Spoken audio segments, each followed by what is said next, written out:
Bakers didn't even know how juicy this was going to be when they put the Packers and Cowboys in prime time. Homecoming for Micah Parsons.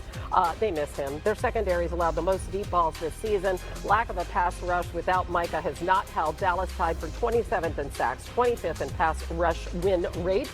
And in the 4 seasons with Micah, they rank second in the NFL in sacks and first in pass rush win rate, which is super hard to say, so you have to say it slowly. How's Micah gonna mitigate all those emotions he's going to be feeling? He's not going to mitigate them. Yeah. Why would you mitigate lean into them? Yeah, right? quarterbacks need to mitigate and calibrate and maneuver. Okay.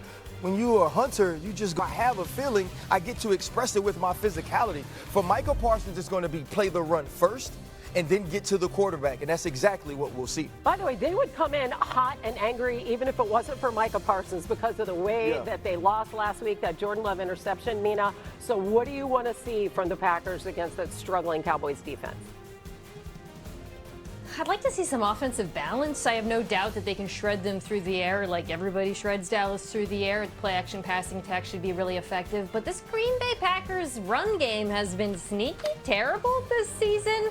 Bottom 5 in just about every metric. The one that really jumps out to me, though, is their 27 yards before contact per carry. On so many of these runs, Josh Jacobs, as you see here, just doesn't even have a chance. And a lot of that has to do with the injuries on the offensive line.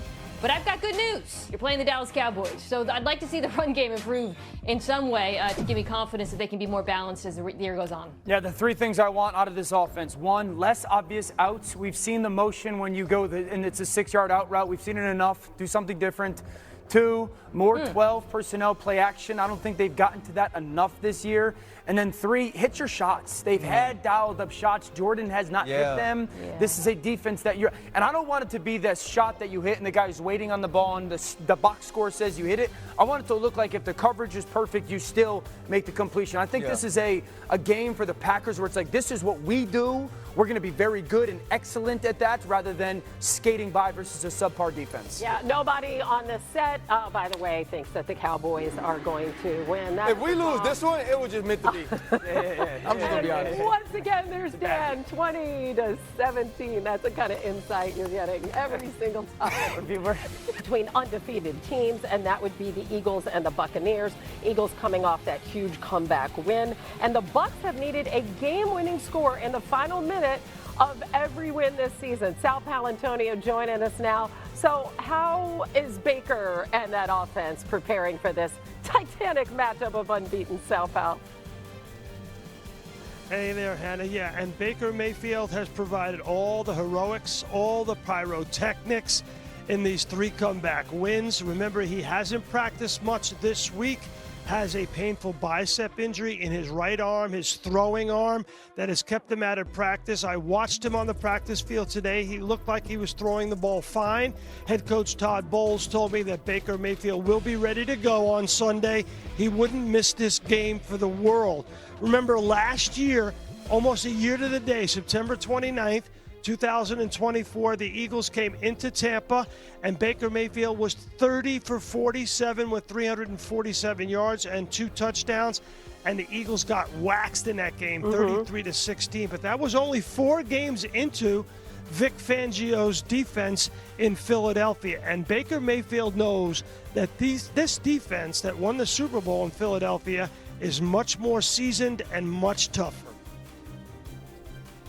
Guys up front, we got to take care of them. So whether it's getting the ball out quick, making them run, obviously we have the advantage here in Tampa with the heat. So trying to tire those guys out, knowing that early in the game, probably not able to take a lot of shots. You hold on the ball an extra tick, they're going to be there. So he does a great job coaching those guys up on the details and the safeties playing from top down. There's not a whole lot of stuff over the top of them. So the Eagles came down a day early to get acclimated to the heat. Unless they're going to have a full-fledged practice, that ain't going to happen. Not gonna happen. The Eagles are expected to arrive on Saturday, tomorrow, and have a walkthrough at Raymond James Stadium just to get acclimated to the heat.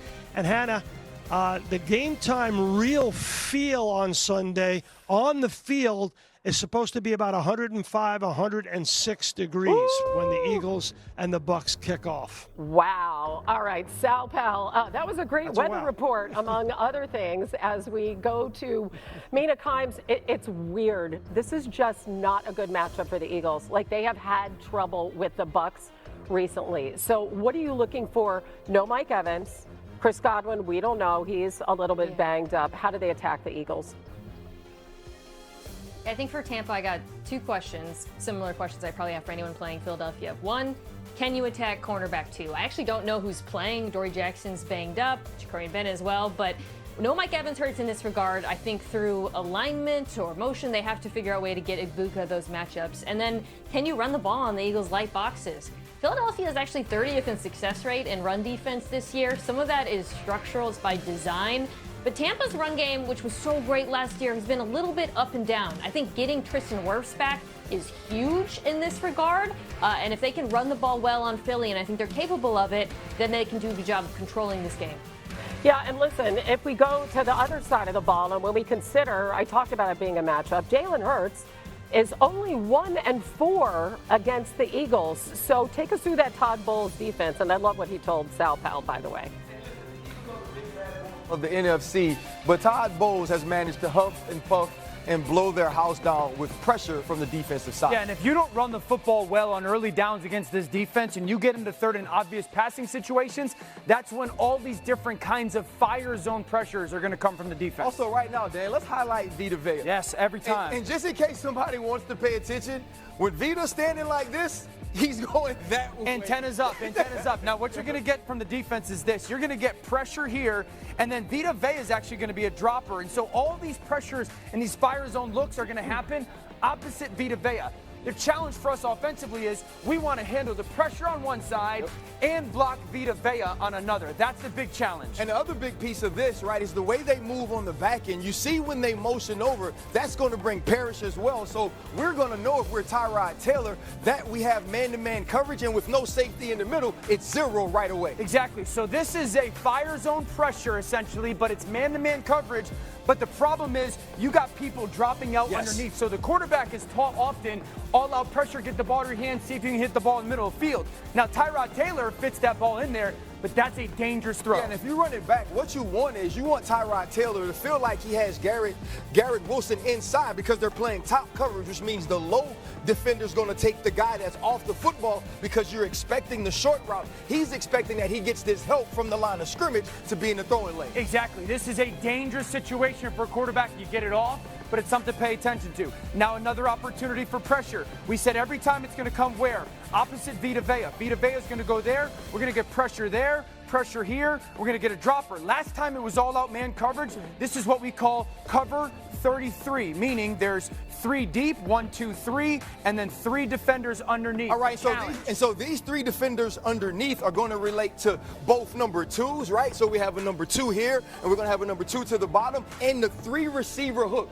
The 3 receiver hook guy here, he wants to receive anything that's going across the middle of the field. And this is dangerous because as an offense, you get caught up in paying attention to Vita Vea, and then you get a defender coming from depth, Antoine Winfield Jr., who's one of the great blitzers secondary-wise in the league. He's skinny enough and slithery enough to get past that guard. And also, if you rewind this to the beginning, if you look at Antoine Winfield's initial track, his initial track starts outside. And so this is going to draw the tackle here. It's going to make the guard not fan out right away and give him an opportunity to duck under with leverage to get to the quarterback. It's relatively similar pressure opposite Vita, completely different coverage. Once again, on third down, if you don't run the ball well against them, you're going to be in trouble. Jalen Hurts has historically struggled against this defense in this situation. I'll highlight Vita Vea again. There it is. The pressure is going to come from there and there. We've seen cover 0, all out man. We've seen 3 deep, 3 under. And now what we get is what we call a cover 88.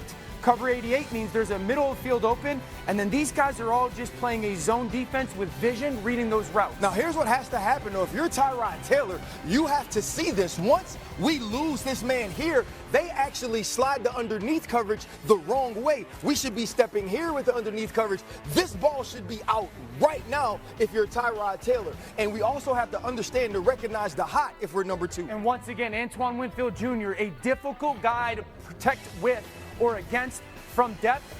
if the Eagles struggle to run the football, I think this Tampa Bay defense, pressure-wise, can have some success. Hey, I tell you what, Sal Powell said it's going to be 105 degrees on the field. It could get even hotter if these blitzes start getting home. Oh, so good. Yeah. Well done. Look at that foreshadow Friday. I love it.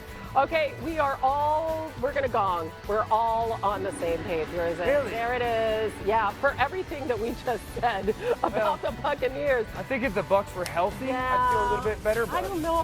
For the second week in a row, the Commanders will be without Jayden Daniels. He is out for Sunday's game against the Falcons. Also, Terry McLaurin has been ruled out of this one. So Marcus Mariota gets another chance to beat one of his former teams. RC, give us a lock in this matchup. That Marcus Mariota would get 8 to 10 running attempts in this game, and it may not all be called quarterback runs, but he would utilize his legs, as we saw last week versus the Raiders. And we saw Bryce Young had some success against this Atlanta Falcons defense last week as well. I also think that Deebo Samuel will be more involved in the creativity of how Cliff Kingsbury gets him the football. We saw that progress last week as well. With McLaurin out, I love that. Mina, what's the key? I think if Washington wants to pull this off again like they did last week, they got to do what they did last week, which is get after the quarterback. This pass rush through the early part of the season has really impressed me, surprisingly so. I think Dorrance Armstrong has been excellent as part of the four-man rush. Love it when they blitz Bobby Wagner. And Michael Penix Jr. has really struggled under pressure this year, sub 50% completion percentage when pressured. So for me, that's the key for Washington. By the way, Falcons are really trying. I mean, they fired their wide receiver coach this week. They're taking their OC, Zach Robinson. Hey. They're moving him from the coaching box the to Falcons the are sideline. really trying. Well, I mean, you get shut out. You know, what are you going to do? Come on down to the field and call plays. They trying, y'all. Like, they're doing the best they can. We're split. I mean, RC and I are on the Commanders. Right? There you go. Yeah. Okay. And I think the Falcons. I'm pretty sure everyone in Atlanta hates me. yeah, at 20-17. There you go. Yep. Yeah. It is time now for AI-generated fantasy insights provided by IBM. How about Bijan Robinson? He's number 2 on Watson X's boom list for week 4, meaning he's projected to exceed expectations this week. AI has Robinson with a high projection, 21.5 fantasy points. The only running back projected higher, Jahmyr Gibbs, with 0.3 of a point more than Robinson. All right, still time now to read and react. We're going to check in on some other quarterbacks facing tough defenses this week, and we're going to start in Dublin. Aaron Rodgers will have his hands full against that Vikings defense. This is a Vikings team that runs a lot of zone. In fact, the second highest rate in the NFL, more specifically, their ability to apply pressure in their zone. Aaron Rodgers has not fared well when pressured in his zone defense this season. He has been sacked more times than he's had completions. He's even intentionally thrown the ball away more. RC, I can't help but remember the last time he faced that Brian Flores defense when he was picked off 3 times and he was sacked 3 times. How do you see this matchup playing out? About the same way it played out last time. Everything that the Vikings do defensively attacks the weaknesses of the Pittsburgh Steelers and takes away their strengths. They're going to take away the quick pass. They're going to attack this offensive line and put pressure on Aaron Rodgers. The only answer will be the ability to find a run game. Pittsburgh ain't got one of them either. This is going to be a very difficult matchup for the Steelers offense. And you know it's bad when RC doesn't pick the Steelers as we show you our picks for the first time and the gong. Unsurprising. We are all on the Vikings. I'd rather be right than like. I actually Yeah, what? I think our scores are probably a little closer than we actually truly feel. I heard you have the same score, by the way, Dano, for every single I think pick every game today. is the same score. Yeah, and you Oh, only the had Dan one special. show today, It's so back. what gives? I mean, you could have, had a little imagination. Only one show today. I mean, you've been watching Ryder Cup all day. Yeah, exactly. I wish the announcer was better, but Oh, that's the real Dan, I'm man. joking. That's another story. He's all in favor.